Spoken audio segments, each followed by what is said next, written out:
नमस्कार दोस्तों, स्वागत है आप सभी का मेरे इस यूट्यूब के चैनल सचिन कॉर्पोरेशन में। चलिए हमेशा की तरह ही समझते हैं रेलवे से जुड़ी कई सारी जानकारियाँ। इसे देखें, यह रेलवे के द्वारा लगाया गया विंड टरबाइन है जो कि गुजरती ट्रेन से आने वाले हवा के झोंकों से चलेगा और फिर 1 से 10 किलोवाट की बिजली पैदा करेगा। इसे पश्चिम रेलवे के नायगांव और खार रेलवे स्टेशन पर लगाया गया है। इसे लगाने का उद्देश्य यह है कि मुफ्त में बिजली पैदा की जा सके। अब बात रेलवे के इलेक्ट्रिफिकेशन की करते हैं। जी हाँ, वही इलेक्ट्रिफिकेशन जो रेलवे की डीजल ट्रेनों का परिचालन लगभग खत्म कर दिया है, जिससे महंगे डीजल से चलने वाले डीजल लोकोमोटिव की जगह इलेक्ट्रिक लोकोमोटिव ने ले लिया। इस कारण से रेलवे को जबरदस्त मुनाफा हो रहा है। साथ ही डीजल इंजन से होने वाले नॉइस तथा एयर पोल्यूशन में भी कमी आई है, जिस कारण से इलेक्ट्रिफिकेशन का काम रेलवे तेजी से कर रहा है। लगभग 94% तक का काम पूरा भी हो गया है। लेकिन हम आपको बता दें, यह 100% तक संभव तो है, लेकिन व्यावहारिक रूप से ज़्यादातर देशों का नहीं, क्योंकि युद्ध के समय पावर सप्लाई कट हुई तो इलेक्ट्रिक ट्रेनों का परिचालन ठप हो जाएगा। इसलिए इन इलेक्ट्रिक ट्रेनों का परिचालन किफ़ायती रहने के बाद भी बॉर्डर के रूट को इलेक्ट्रीफाइड नहीं किया जाएगा। साथ ही आपको यह भी बता दें कि रूट इलेक्ट्रीफाइड करना काफ़ी कॉस्टली होता है। अच्छा, इस कारण से नॉन इलेक्ट्रीफाइड रूट पर डीजल ट्रेनों का जलवा कायम रहेगा। कभी स्टीम इंजन को खत्म करने वाले डीजल लोकोमोटिव भले ही आज इलेक्ट्रिक लोकोमोटिव से पिछड़ गए हों, लेकिन यह स्टीम इंजन की तरह कभी भी इतिहास नहीं बन पाएगा, क्योंकि इनका उपयोग नॉन इलेक्ट्रीफाइड रूट के साथ इलेक्ट्रीफाइड रूट पर भी होता रहेगा।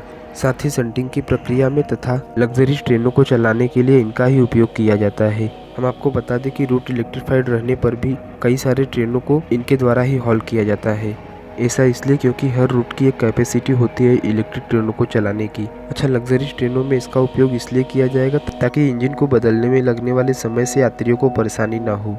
देखिए, लग्जरीज ट्रेनों का टिकट काफ़ी महंगा रहता है। अगर इसमें इलेक्ट्रिक लोकोमोटिव लगा दिया जाए तो नॉन इलेक्ट्रीफाइड रूट आने पर इंजन बदलना पड़ जाएगा और इससे कहीं ना कहीं यात्रियों को परेशानी होगी। इसलिए डीजल ट्रेन कभी भी पूर्ण रूप से बंद नहीं हो सकते। अब समझते हैं रेलवे के थर्ड रेल सिस्टम के बारे में। देखिए, जहां टनल तथा भूमिगत रेलवे मार्ग की हाइट कम रहती है, वहां पर इस थर्ड रेल सिस्टम को लगाया जाता है। हम आपको बता दें कि तीसरी रेल प्रणाली ट्रेनों को बिजली देने का ही एक तरीका है। इसमें रेल के पैरेलल ही एक थर्ड रेल बिछाकर ट्रेनों को इलेक्ट्रिसिटी सप्लाई की जाती है। थर्ड रेल एक कंडक्टर होता है जिसे स्लीपर के ऊपर इंसुलेटर लगाकर बिछाया जाता है।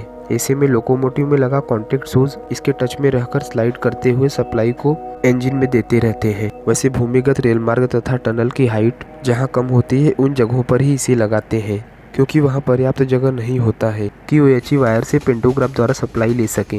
इन थर्ड रेल सिस्टम में 1500 वोल्ट की DC सप्लाई दी जाती है, जिसमें जबरदस्त करंट रहता है। वैसे सुरक्षा के लिए इसे ऊपर से ढककर रखा जाता है, लेकिन फिर भी जरा सी लापरवाही होने पर इलेक्ट्रिक शॉक लग सकता है, जिस कारण से ये OHE से ज़्यादा सुरक्षित नहीं होते। वैसे डीजल लोकोमोटिव को ऐसी जगहों पर चला सकते हैं, लेकिन इनका परिचालन खर्चीला होने पर रेलवे ऐसा नहीं करता। साथ ही EMU, मेमू जिसमें कई सारे पेंटोग्राफ लगे रहते हैं, उनको यहाँ पर चलाना मुश्किल हो जाएगा। थर्ड रेल प्रणाली पुराने सुरंग में है। रेलवे का जनरेटर कार आवाज करता है, जबकि DG सेट नहीं।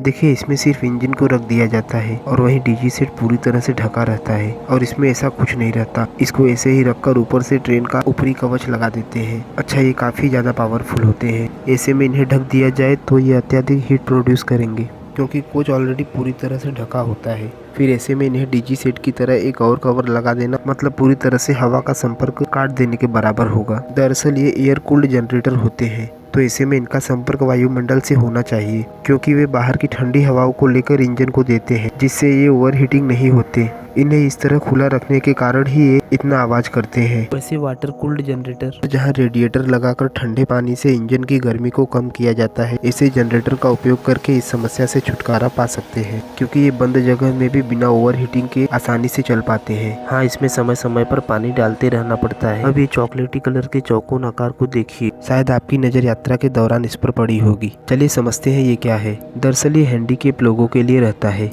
ये उनको बताता है कि उनका डिब्बा यहीं पर आएगा और उनको यहीं से ट्रेन पकड़नी है। ऐसा उनकी सुविधा के लिए किया जाता है। अच्छा, बात करें ट्रेन के पहिए की तो मालगाड़ी के पहिए पैसेंजर ट्रेनों की तुलना में बड़े होते हैं। चलिए समझते हैं ऐसा क्यों। देखिए, पैसेंजर ट्रेन को स्पीड चाहिए रहता है, तो वहीं मालगाड़ी को भारी भरकम माल की ढुलाई छोटा पहिया पतले और शार्प होने की वजह से ये तुरंत स्पीड पकड़ लेते हैं। वहीं मालगाड़ी को लोड खींचना रहता है, इसलिए इनके पहिए बड़े होते हैं। जहां पैसेंजर ट्रेन के व्हील का डायमीटर 920 से 975 mm होता है, तो वहीं मालगाड़ी का 1092 mm तक रहता है। बात इनके वजन की करें तो विभिन्न कोच में पहियों का वजन अलग अलग होता है। एक पहिए का वजन 326 से 423 किलोग्राम तक रहता है। यह कोचों की स्पीड और भार के हिसाब से तय किया जाता है कि किस कोच में कौन से पहिए लगाए जाएंगे। वहीं इंजन में लगे पहियों का वजन 528 किलो तक रहता है। अब जानते हैं कि प्लेटफॉर्म टिकट की शुरुआत क्यों की गई। देखिए, रोजाना एक बड़ी संख्या में लोग रेल से यात्रा करते हैं। ऐसे में कई बार रिश्तेदार, दोस्त या घर वाले उन्हें छोड़ने आते हैं, जिनकी वजह से प्लेटफॉर्म पर काफी भीड़ हो जाती है। इसी भीड़ को कम करने के लिए रेलवे प्लेटफॉर्म टिकट देती है, जिसकी 2 घंटे तक की वैधता रहती है। ऐसे में जिन्हें जरूरी होता है वो लोग ही स्टेशन के अंदर जाते हैं, नहीं तो बाहर ही छोड़कर चले आते हैं। 10 रुपए की मिलने वाली प्लेटफॉर्म टिकट प्लेटफॉर्म की क्षमता के हिसाब से ही रेलवे देती है। प्लेटफॉर्म पर यात्रियों के रुकने की जितनी व्यवस्था रहती है उतना ही टिकट रेलवे बेचती है। ऐसे में रेलवे के पास पूरा रिकॉर्ड रहता है कि स्टेशन पर कितने लोग हैं, फिर इससे आवश्यकता से अधिक भीड़ नहीं हो पाती। अच्छा, प्लेटफॉर्म टिकट इसलिए शुरुआत करना पड़ा क्योंकि पहले एक बोगी का दूसरे बोगी से गैंगवे द्वारा कनेक्शन नहीं रहता था। ऐसे में टीसी एक डिब्बे का टिकट चेक करने के बाद दूसरे डिब्बे में जाने के लिए तब तक वेट करते जब तक कि ट्रेन अगले स्टॉप पर रुक नहीं जाती, लेकिन इसमें सभी यात्रियों का टिकट चेक नहीं हो पाता। फिर रेलवे ने प्लेटफॉर्म पर ही टिकट चेक करने की व्यवस्था शुरू की, लेकिन फिर इसमें लेने या छोड़ने आए सगे संबंधियों को काफी परेशानी होती, क्योंकि उनके पास कोई टिकट ना होने की वजह से घंटों तक लाइन में बाहर खड़ा रहना पड़ता। इन सब कारणों से प्लेटफॉर्म टिकट लाया गया।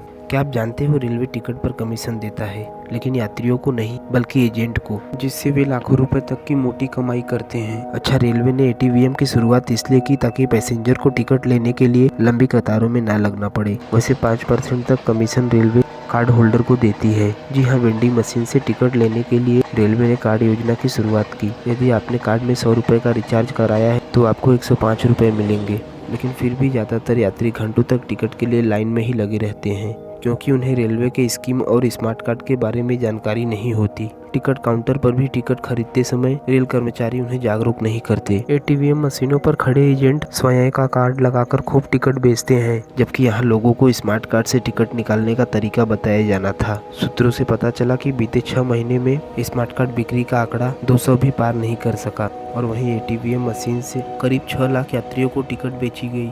अच्छा, कार्ड के लिए जागरूक न किए जाने से यात्रियों की रुचि लगभग इसमें खत्म सी होती जा रही है। इसी कारण पूरा कमीशन मशीनों पर खड़े एजेंट के जेब में जा रहा है। वैसे हम आपको बता दें कि इस कार्ड की वैधता 6 माह तक होती है, लेकिन लगातार टिकट न लेने से इसकी वैधता समाप्त कर दी जाती है। अब समझते हैं रेलवे में OHE का न्यूट्रल सेक्शन क्या होता है, जिससे बिजली की सप्लाई कट हो जाती है। यूजी सिस्टम वाले ट्रेन में तो कोच को इलेक्ट्रिसिटी दे दी जाती है, लेकिन हॉग सिस्टम में ऐसा नहीं। दरअसल यूजी में जनरेटर कार लगा रहता है, वहीं हॉग में लोकोमोटिव से ही एक केबल के द्वारा बिजली दी जाती है। अच्छा, लोकोमोटिव का पेंटोग्राफ डाउन करने के बाद बिजली की सप्लाई रुक जाती है। समझते ऐसा करते क्यों है।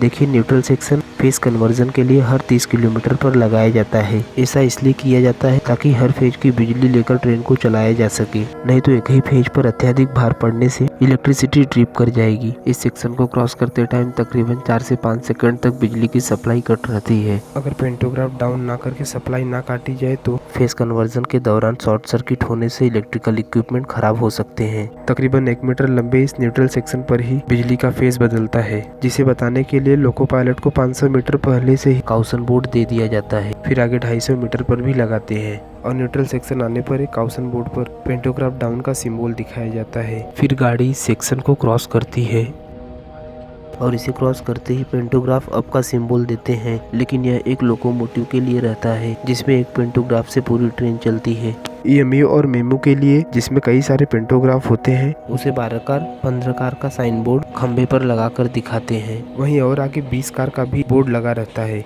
जो कि वंदे भारत और अमृत भारत जैसी ट्रेनों के लिए रहता है। अच्छा, वेस्टर्न रेलवे से यात्रा करने वाले लोगों ने वसई रोड और नायगांव के बीच न्यूट्रल सेक्शन को नोटिस किया होगा, क्योंकि यहाँ पर EMU का लाइट और पंखा बंद हो जाता है। ध्यान रखना, इस सेक्शन को ट्रेन अपने मोशन के कारण बिना इलेक्ट्रिसिटी के भी क्रॉस कर जाती है। रेलवे के खंभों पर ये गोल पत्थर क्यों लटके होते हैं, चलो जानते हैं। खंभों पर जो वेट या भार लटका होता है उसे टेंशनिंग वेट या सस्पेंडेड वेट कहा जाता है। इसका मुख्य उद्देश्य रेलवे के ओवरहेड इलेक्ट्रिक वायर सिस्टम को सही तरीके से खींचा हुआ रखना होता है। जाड़ों में बिजली के तार सिकुड़ते हैं और गर्मियों में फैल जाते हैं। वायु के दबाव या अन्य कारणों से ढीलापन या तनातनी आ सकती है। इस प्रकार के भार की मदद से यह सुनिश्चित किया जाता है कि तार हमेशा समान टेंशन में रहे ताकि ट्रेनों की बिजली आपूर्ति में रुकावट न आए। इस 667 किलोग्राम के टेंसरिंग वेट से तारों की स्थिरता बनी रहती है। यह देखिए रेलवे फाटक। इस बैरियर को काले और पीले रंग से ही क्यों रंगा जाता है, चलिए समझते हैं। देखिए दूर से यह साफ तौर पर देखा जा सकता है, जिससे दुर्घटना नहीं होता। बस यही कारण है इसे यह रंग देने का। अब समझते हैं कि सफल ट्रायल के बाद भी स्पेन की टेल्गो ट्रेन भारत में क्यों नहीं चल पाई। देखिए यात्री बहुत खुश थे जब यह ट्रेन चली थी, लेकिन उनकी संख्या ज्यादा थी और इसमें सीट कम। इस ट्रेन से प्लेटफॉर्म ऊपर था, यानी कोच की ऊंचाई कम थी।